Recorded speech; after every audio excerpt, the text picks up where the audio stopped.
Aaron Miller here from Southern Missouri, coming to you for episode number 2 of hopefully what will be an episode of at least 3 or 4 more videos of my food plot here in Southern Missouri and how it is coming along, how it got started, and the in-betweens.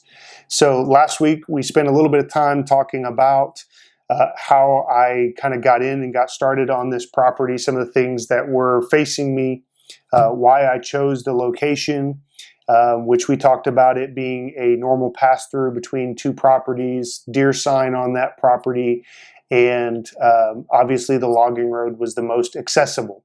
So today I wanted to talk a little bit about how I got started in the food plot and hopefully share with you a couple of things, a failure and a positive hopefully in the near future, and talk a little bit about what it is that we can do to improve things in our area. So the first thing that I want to share with you guys about how I got started was basically walking around and finding what best fit my situation. And I've referred to this as a logging road plot. It was already there. These sections were mostly cleared other than brush and maybe a few small trees. They were easily accessible and there was sign of deer in the area.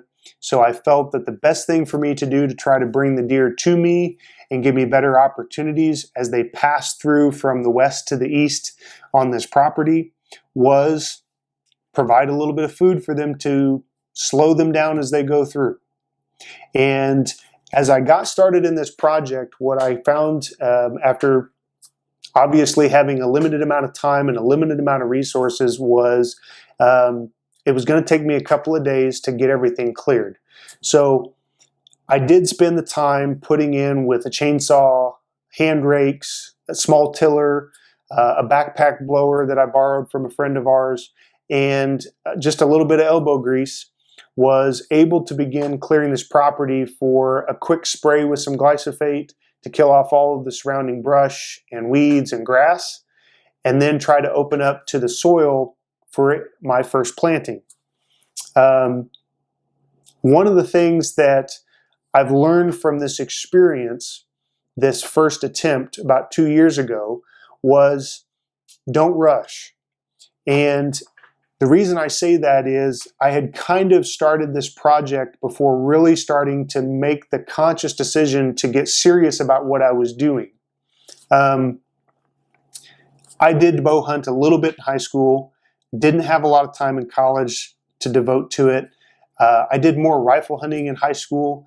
Pretty much all I did in high school was rifle hunt and turkey hunt, firearm season, and had plenty of time to do that. When I went to college, I did rifle hunt a little bit more while I was in college, but didn't have a lot of opportunities or time. And then when I got my first job coaching, I still like to go rifle hunting quite a bit, and I did start to pick up bow hunting again to try to have more opportunities, and then moved to Southern Missouri. And when I moved to Southern Missouri, I took a coaching job in basketball. And if anybody knows anything about basketball, it starts fairly early in October, and practices do not leave you a lot of time for rifle hunting during season. And so a couple of years ago, I took a principal's job and started realizing that if I really wanted to have time, I was going to have to figure out a way to give myself as many opportunities to hunt as possible, which is bow season.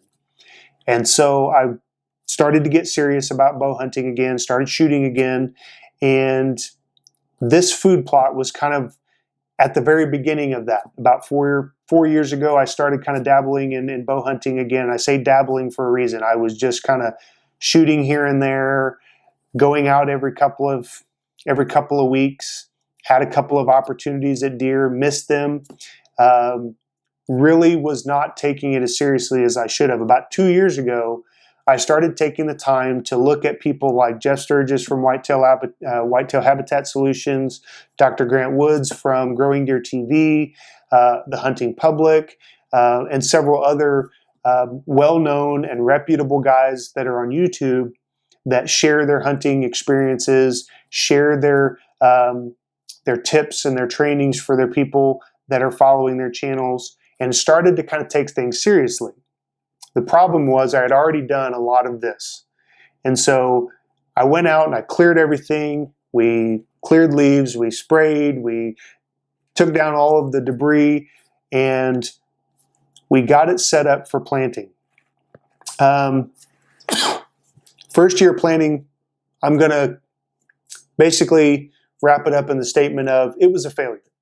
I'm sorry to say that because I was rushing through the experience, I did not take the time to do a soil test, and that was probably my biggest mistake that I have made so far. And I know it sounds like common sense. If you read through Facebook pages, if you listen to these guys on YouTube, they're going to tell you to do a soil test, and it's worth the $14 to send it off. It's worth the time to try to get in touch with your local farm office, your local co-op, or anybody in your area that is able to do a soil test to give you the best chance of making something happen. The other thing that I would recommend and give as a tip in this is, even if you use like a garden soil test of some sort to get you close, you're going to have a lot more success in what you do. Now, the best thing that I did learn from this experience is you don't have to cut corners, and you don't have to ignore certain advice just because you don't have a lot of time and money. So take the time to do a soil test. I did not, and my first experience in the spring was a failure. I had cleared the ground. I had gotten rid of all the brush. I had made pretty decent soil contact with the seed. I did not invest in a very high dollar bag of seed. It was a food plot mix that I had bought on sale at Walmart, and it did not do very well at all.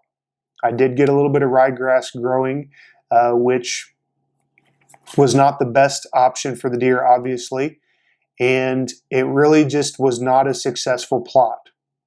And my first experience and how I got started resulted in a failure. And so today's episode is simply this. If you're going to get started in a food plot, take a few extra steps to make sure what you're about to do is the right thing, as well as things have been prepared for what you're about to do. Unfortunately, with rushing through the basic attempt of the food plot, failing to take a soil test, failing to listen to some basic advice from the guys that I was following on YouTube, resulted in a very minimal, if not completely utter failed plot in the spring of about 2018. That was roughly about the time that I started this. And unfortunately, that brought about more work for me later on, which we'll touch on in my next episode and what I did next. And I wish that I would go back now and say, okay, I could have done that a little bit differently. I could have found other ways to prepare the ground. I could have done a little bit more work with the hand tools that I had, and I probably could have spent a little bit more money on a quality seed to provide the food plot for the deer. So I hope that if you guys have followed along with the last several videos, that you will watch this video, that you will hit subscribe down below, that you will follow along. I hope to be able to post another video next week of what I did on that fall of 2018, trying to get my second attempt to take off. And then I will be posting another video or two on how we are getting to our current plot and what we're going to be doing with it from there over the next couple weeks. So hopefully you guys will follow and give me some feedback, give me some advice, and give me some thoughts on what you guys are doing during this time of year as well. And I hope that the next video that I bring you, I will be able to share a couple of videos and pictures from my food plot with hopefully the bachelor group that I started catching on camera a couple weeks ago. So when I pull my camera in about a week or so, I hope to be able to share some of those with you, as well as be able to give you some plans for the future. on this plot and hopefully be able to bring you some successful hunting footage this fall. So get outside, enjoy the weather, try to stay cool when you can, and get out and shoot those bows.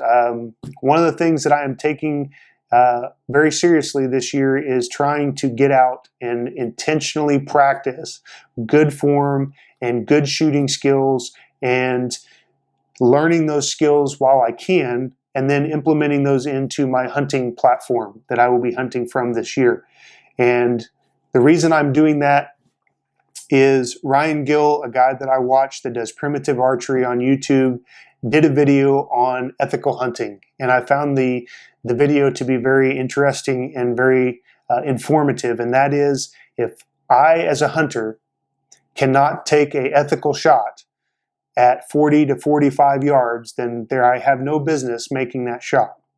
So as I look to set up this year, as I look to prepare for this year, one of the things that I am doing is not just food plotting, it is trying to prepare myself to be a better, more ethical hunter. So I hope that you guys will continue following along, watching what's going on. I hope that you guys are enjoying the weather as we are into summer now. And I hope that you guys are staying safe and enjoying time with family, friends, and most of all, I hope that you guys are following after your dreams and your plans for this fall and preparing for the upcoming hunting season. It'll be here before you know it. So hope you guys will continue following, hit subscribe, hit like, and I will see you guys next week with the next video. Have a great week. God bless.